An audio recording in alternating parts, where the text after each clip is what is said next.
If a statue gets a chip in it, right now we see that the statues from the Roman times, virtually all of them have chips. But when they were first made, a statue was considered extremely valuable during the Roman times if it had no chips. But if it had chips in it, then its value was greatly diminished to the point that you could hardly even barter it for anything. So because to keep a statue free from chips was the goal in order to have this valuable commodity, if it developed a chip, a cheating process of putting a type of covering into the chip that looked like it was part of the stone sculpture when actually it was filling the chip. This is called ceres. What was put in was called ceres, C-E-R-E-S. You put it in and then you polished it up and you tried to pawn off that statue as if it had never had any chips. So sin, S-I-N, as a prefix in Latin meant without. It still means without. So the word sincere is sinceres. It comes from that, meaning without any ceres in the statues. That when you're bartering with a real thing, there's no chips in it that have been covered by ceres, that then you bartered off, get all this wealth from it, and then the person who now has the statue, then he wants to move it, and then somebody else comes and said, that's a chip.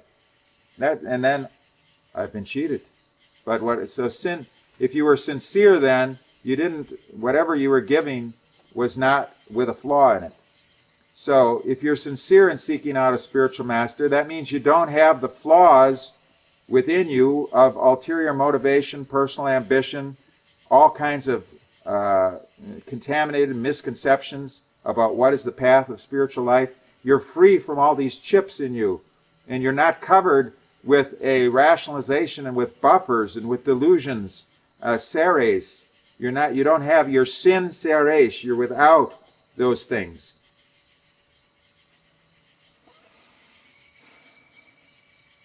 So, supposing today you met someone who came across some of Srila Prabhupada's original Bhagavad-gita, read it, was interested, wanted to go forward with Krishna consciousness, but he was on his own, wasn't really in touch with any other groups, and you met this person, and he asked for your advice, what to do in such a chaotic world, Krishna conscious world that we're in now. What advice would you give that person? I'd give him truth. I'd give him a historical fact. I'd answer his questions. And I'd also tell him that we have an organization. So there's a place where he can plug in if he likes, and he can get his answers, and he can get seva opportunities, and he can stay free from these three deviations.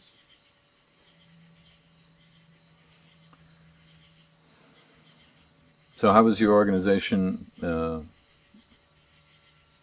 than the other organizations we see around us? Because there's no upasiddhanta connected to what we're preaching. The process we give is without any contaminations, even though it's rudimentary. We do not have in our organization anyone who's connected with the deviations, nor will we ever have anyone. Nor do we compromise with the deviations, nor do we say that they're good. We do not put any stock into watering it down. We say, advance in Krishna consciousness at your own pace, at your own speed. Cleansing of the heart is not an abrupt process, it's a gradual process. At the same time, you can't go to the other shore if you leave the anchor dropped and it's caught in rocks. We say at the very minimum, you have to have your anchor free from being dropped into those rocks, and you must be at the very minimum pulling it up to get it back into the boat so you can really go somewhere.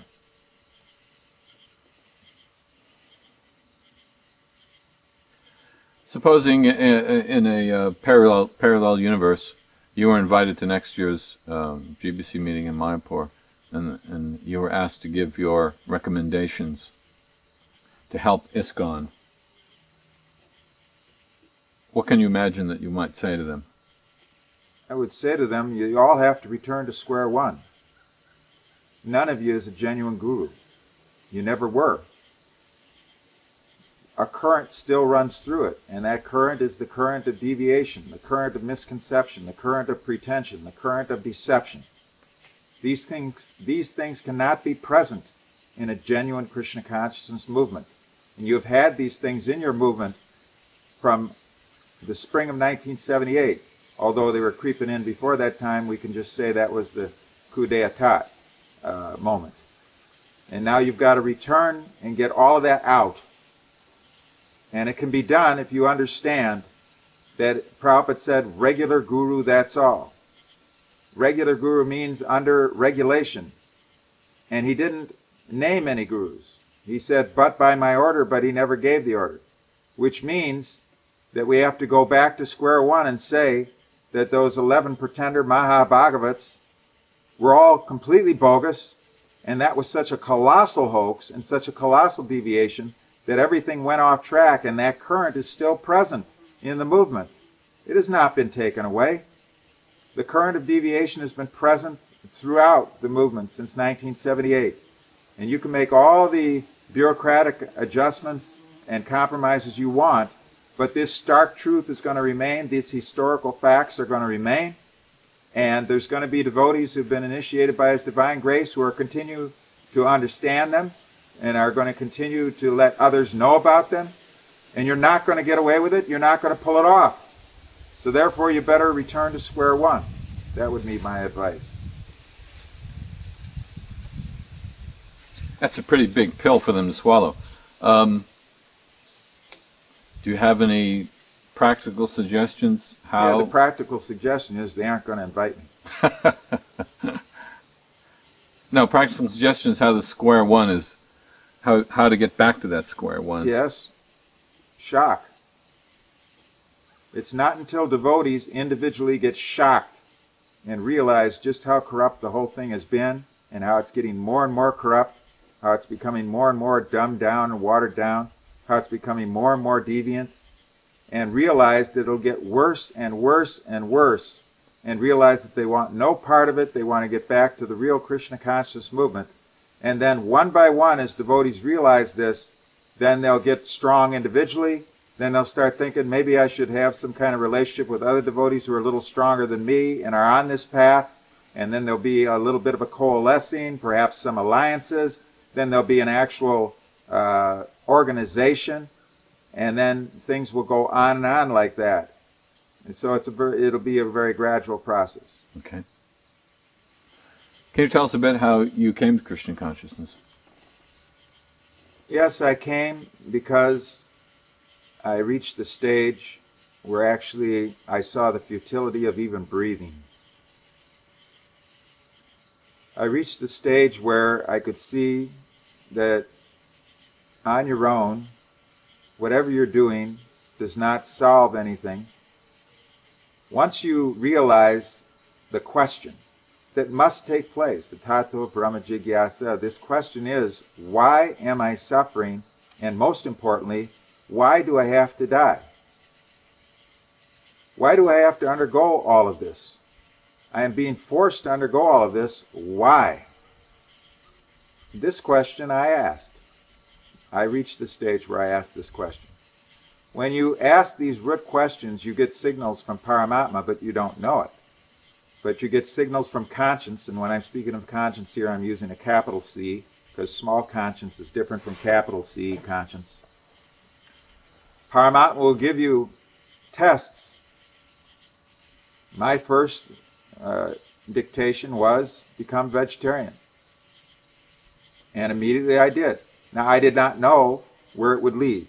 I did not know who was giving the order, but I knew that that was what I had to do. It was made very clear that I had to pass that test. So I became a vegetarian. Then I was tested severely when I went home to visit my relatives, and I was given a very stern punishment for having not met the standard there, because I got talked out of it partially. And therefore, in that punishment, that solidified that this is definitely what is wanted to be done, but I still did not know where it was all going to lead.